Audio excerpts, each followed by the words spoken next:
bakka kanatti fair value gap uumee ture. Pricing garuu maal godhe gaddeemee dhufee swing low bakka jiru kana dhufee asii biree godhuudhaan trendii ture gara beerishii jijjiiree san booda fair value gap bakka kanatti uumamtee fi bakka kanatti fair value gap walirratti uumamte tun tanaatiin beerish price balanced price range jennee gaafa pricing deemee dhufee zoonii kana seenu asirraatii sell position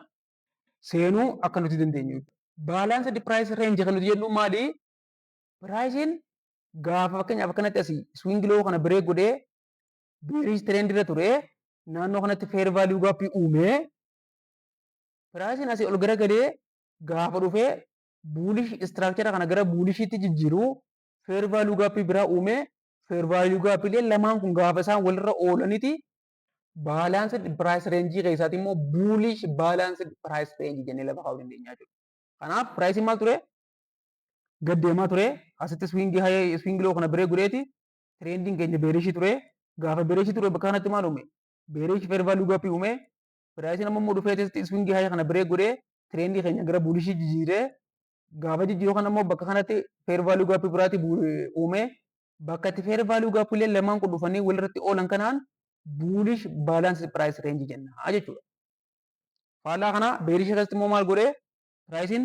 swing kana biree godhuun bullish trend irra ture san booda dhufeetti swing low kana biree godhuun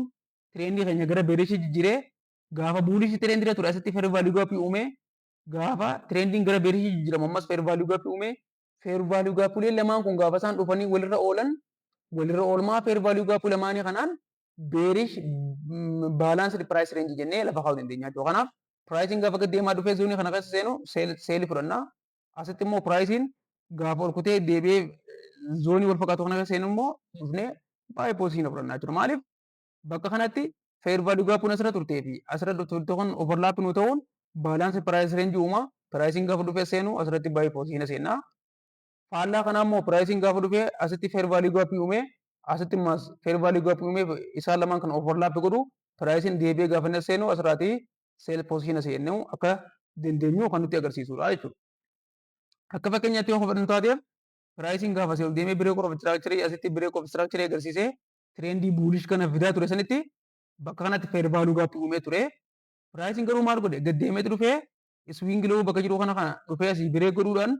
trendii ture gara beerishii jijjiiree san booda fair value gap bakka kanatti uumamtee fi bakka kanatti fair value gap walirratti uumamte tun tanaatiin beerish price balanced price range jennee gaafa pricing deemee dhufee zoonii kana seenu asirraatii sell position seenuu akka nuti dandeenyu jechuudha. Fakkeenyaaf maaliif pricing gaafa seenu deemu bullish fair value gap uumee ture gaafa gad deebi'u beerish fair value gap uume fair value gap illee lamaan kun walirra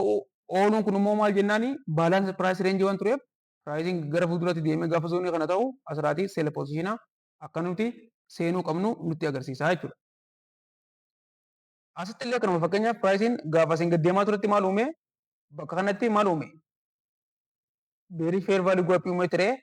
bakka kanatti immoo ol deebi'ee maal uume bullish fair value gap uume ture. Fair value gap asitti uumamte kun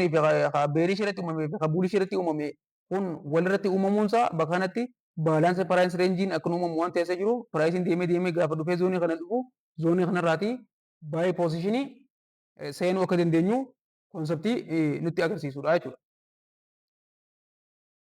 Amma immoo